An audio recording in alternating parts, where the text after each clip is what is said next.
Hi there, knife people. Hello, lady and gentlemen. All this nerdiness on my bench is because I'm going to be answering some of your questions that came up on my sharpening videos. Here's a somewhat lengthy message from Johnny Blades 1188. Why do you love XARILK? I always watch your videos and love them. Thank you, Johnny. And bought one and it had some issues, so I got another one, but I have a bunch of issues with it. The bushing in the gimbal gets rough very fast. It's not smooth. The rods start unthreading during use. The stone compensator gets loose and falls while I'm sharpening, ruining my angle. The lock for flipping the clamp stops working. Well, the spring gets messed up. You need to buy collars for stopping. All systems that the blade isn't level from where you are clamping are painted to get exactly the same angle. If you need to make adjustments, I don't know why so many companies make them like that, where the blade and the rod are angled. It makes no sense to me. So much more difficult to get a precise angle for when you want to do touch-ups. On a blade, you already know the exact angle off. Let me try to answer at least some of these. Johnny, since you watch all my videos, you've probably seen this one. If you watch it again, you will find that I address specifically how to make sure that the clamp for the rotary head that holds the blade and rotates 180 degrees is properly secured. There are two screws that you absolutely have to adjust for and tighten with Loctite. And that video gives you precise step-by-step instructions on how to do that. But some other of your concerns puzzled me, so I'll address them in this video, so please keep watching. So I am going to start with the easiest one about the gimbal. This has been the same device that I purchased, I think about 14-15 months ago. I can look up the exact date. And here's the gimbal. And it runs like a champ, rotates in every possible way. And for me to lock it out, I would have to hold it like this and scrape the rod on it. But the thing is, when you properly install it, that rotates. So Johnny, if you're really having this problem, make sure this is rotating like this, and this is rotating like that. There was one report I read that somehow that the color of that inner bushing was glued in or something, was stuck. So make sure that's not the case. You can lubricate the outside of that spherical bushing there, and then pull it out and make sure that this collar here rotates freely. And you're supposed to have like a C-clamp, a washer, a spring, and then a stem, and the stem is screwed in. There's like a little set screw there. All that needs to be secured and tightened, but allowing it to rotate. Let's see, what else was Johnny talking about? Oh yeah, angle repeatability. All right, all this nerdy stuff on my bench is here to demonstrate that this device have an extremely repeatable rotary head. But remember, those videos that I did on it earlier show all the steps you need to take in excruciating detail to get it to this point. No modifications were required for this device, just some adjustments. If you click on my logo, it will take you to the channel where you can easily find playlists related to the fixed angle sharpeners. Everything is in there in step-by-step, easy to understand format. This unit has angle repeatability down to 500th of a degree. All right, it took a few minutes to set it up. What we have here is a digital angle finder on the bottom beneath the plate. It's a flat plate, and then the digital indicator on the top. They're both zeroed out. So let's move the indicator out of the way and rotate the pseudo blade here and see what it looks like. Clamp in place, and I'm putting it into the hole on that plate. Both times 0 and 0. So what is an expression I'm looking for? How about them apples? Now let's flip it back, trying to keep everything aligned as it was. Move the indicator out of the way and rotate the device. Critical here to put indicator right in the same spot. That's why I'm using these holes. That's a how about that? So I'm getting about, let me see here. I'm getting about 1/10 of a degree variance, and it could be a property of the angle finder itself. as you can see. Yeah, 1/10 of a degree. If you were sharpening, that would not be visible. But let's zero it out again and give it another go. Why shouldn't we? Gotta move it out of the way. What do you guys think about that? Comments, please. And bam, right there. No further comment. His other concern was rod gimbal coming loose while he was sharpening. Specifically, he is talking about this thumb screw that controls the height come loose. Why do we control the height? If you have several different sets of plates, they may be of different thickness. For example, here's TS PROF on the bottom and KetiPed on the right now. I moved it.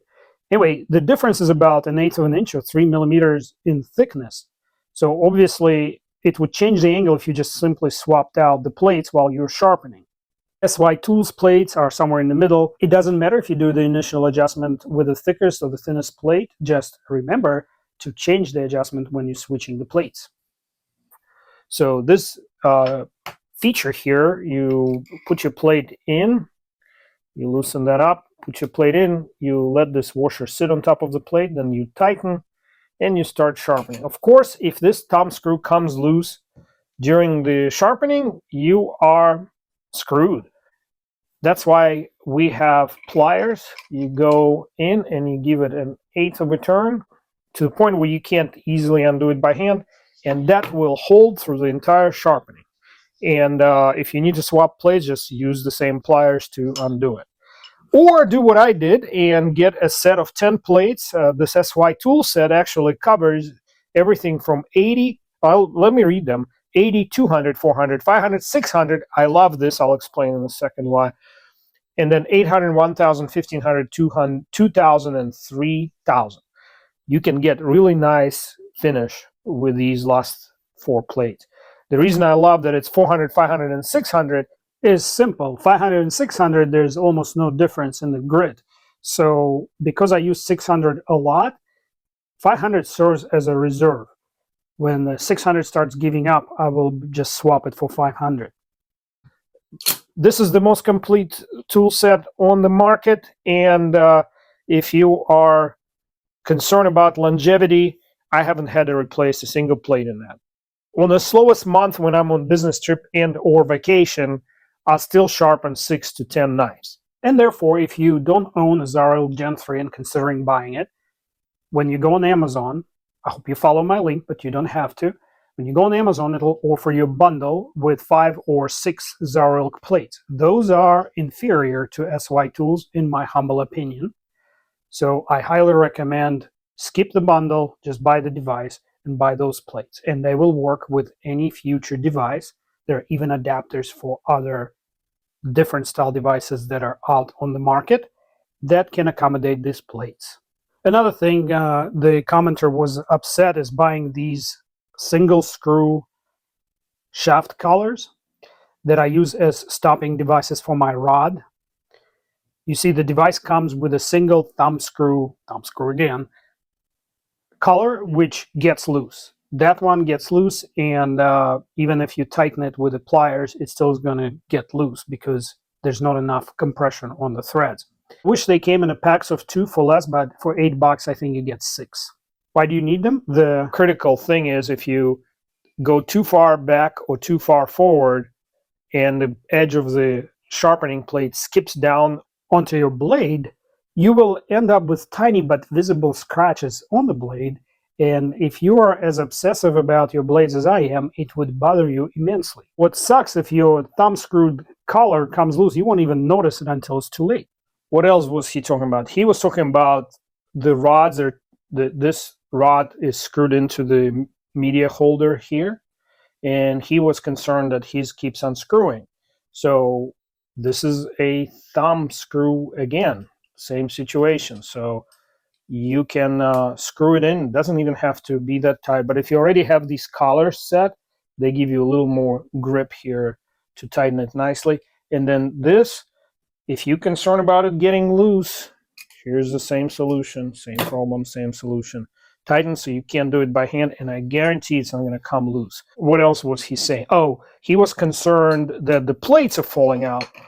Johnny, did you shorten the spring, or are you using shorter plates of some sort? When you do that, you need to add extra spring here. Just buy a spring of this size. Ace Hardware has a whole selection of springs. You can go and pick and choose and add it, and the plates won't come out. Let me show you. Yeah, I don't know. So when the plate is in, let me just use this. It's in there. It's not going anywhere. You know.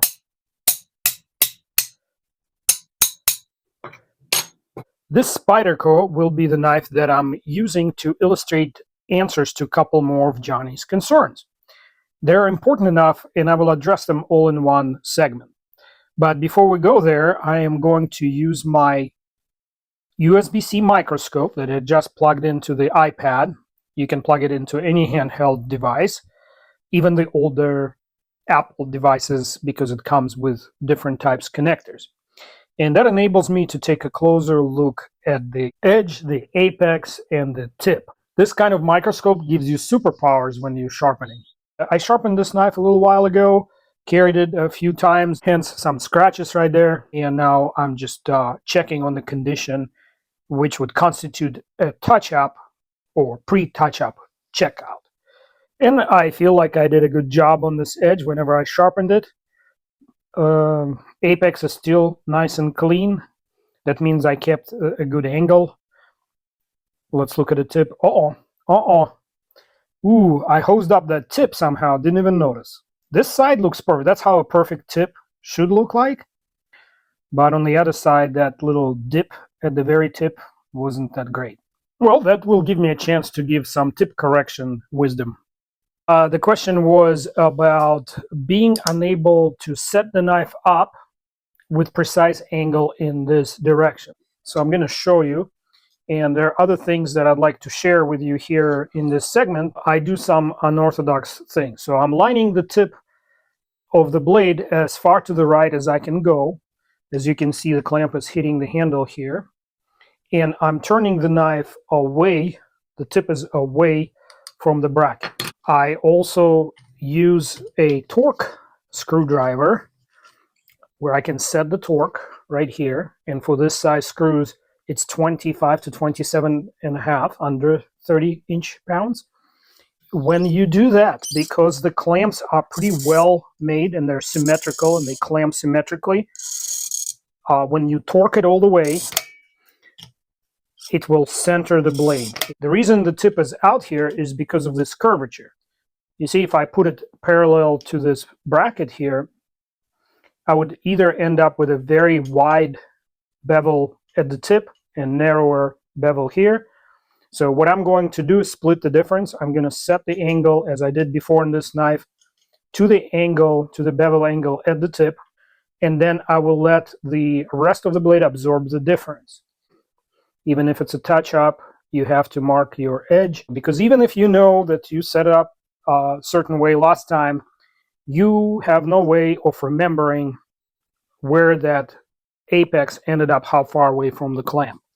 So let's just loosen this up and see where we at, see how far off we are.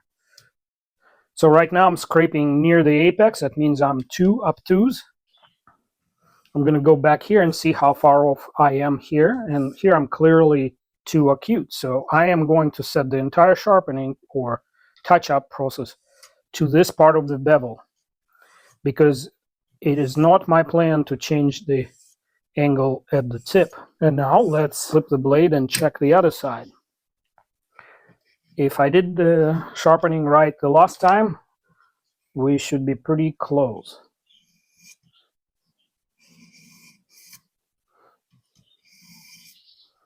Yep, basically removing the paint from the entire width of the secondary bevel here as well. So this part will get more obtuse. So touch up, I am going to switch to maybe 1000 grit. And because I'm using the plates from the same set, I don't need to adjust my gimbal head. And then I'm going to position it so it's convenient and just give it a go.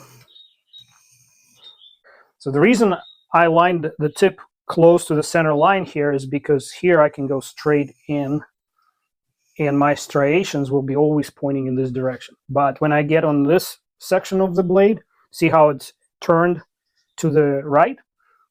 I am not going to go like this. I am going to make sure that my hand motion points always perpendicular to the bracket. So it will give an impression of swiping the blade, but it's not what's happening because the diamonds are all traveling in the perpendicular direction. So all my striations will be in that direction.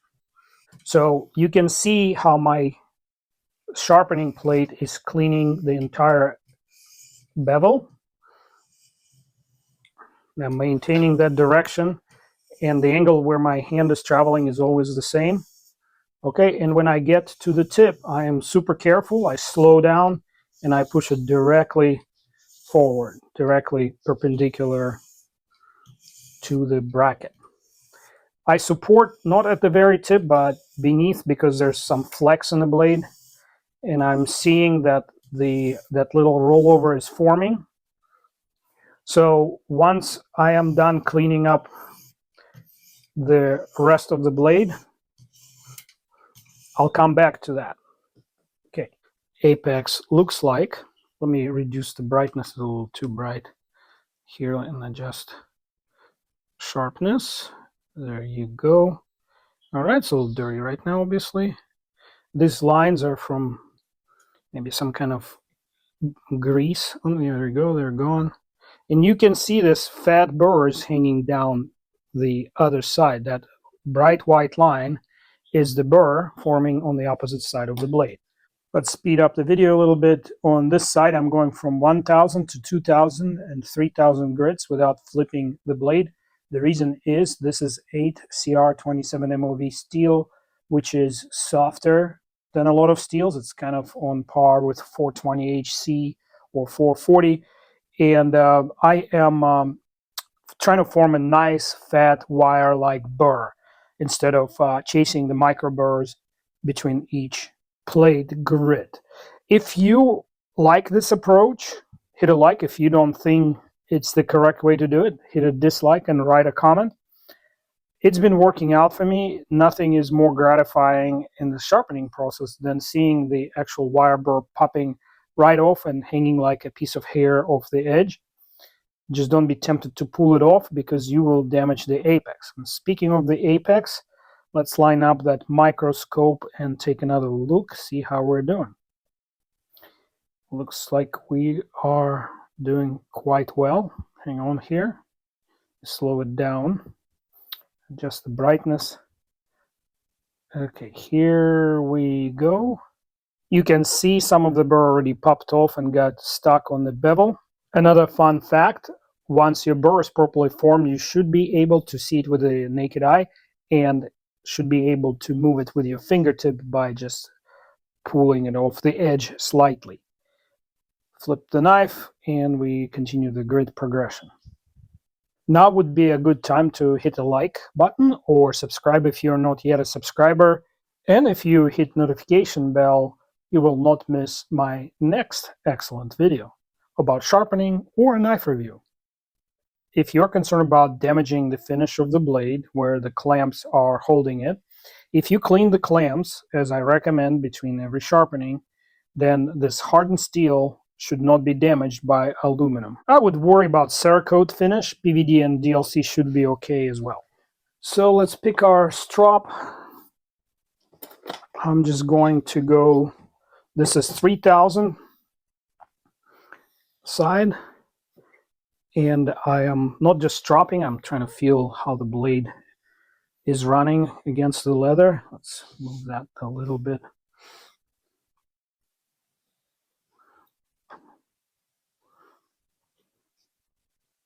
The reason you see a little bit of oily substance, it's mink oil. I treated the rough side on this one strop with mink oil. Since it's the first side I'm going to be using, it gives a little more lubricity and the knife glides a lot smoother. So right now there should be already no burn on this felt, but let's not trust our senses and let's take a look here on the straightaway, I guess. And we're good. Look at the apex, one solid line, and we haven't even done the other side in earnest. So we're going to go and give it a few passes on the other side. My number one rule in stropping is there are no rules in stropping. Some people say one rule is to clean between the grits, but it's not a rule. It's just good practice, right? Let's check out that tip. This side looks good, and this side got fixed. Good.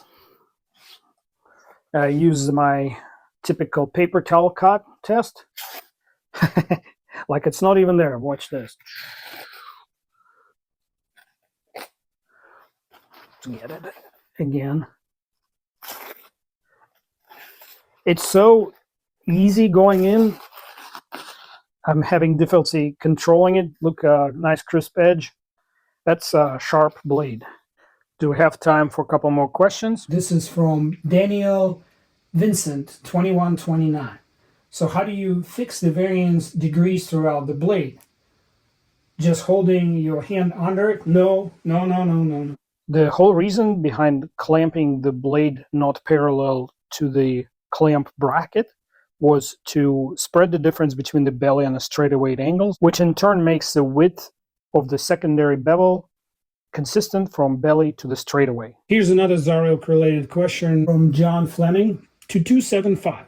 Can this be used to sharpen small pocket knives in the current configuration, e.g. Swiss Army knives? Because Swiss Army knives blades are so narrow, the answer is no, not on this sharpener. But on this sharpener, you can.